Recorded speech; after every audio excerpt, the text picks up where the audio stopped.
Today on The Brief, like many organizations, you probably sent the bulk of your knowledge workers home as soon as the pandemic went global this past March, and you've spent the past few months figuring out how to best support them remotely. Give yourself a pat on the back. That was a monumental shift. But that was then.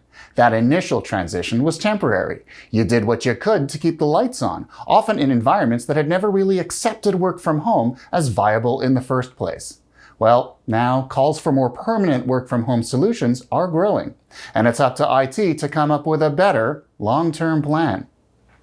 We're done with the emergency work-from-home phase. It's now time to sustain your workforce wherever they happen to be.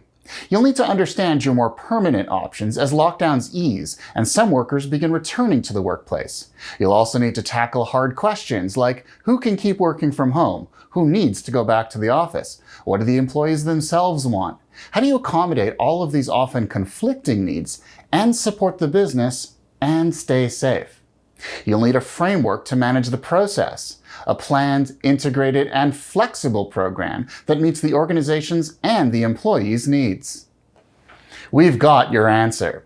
The Infotech Blueprint, called Sustain Work from Home in the New Normal, can help you manage the transition from the current short-term emergency work from home arrangement to a longer-term, fair and manageable work from home program.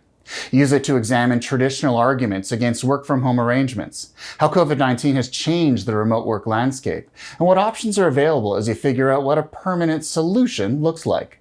It isn't all or nothing either, and the blueprint walks you through the process of assessing your current state, identifying options, defining program parameters, and implementing and sustaining the program. Because even though the pandemic is far from over, it's never too early to firm up your work-from-home roadmap. That's food for thought.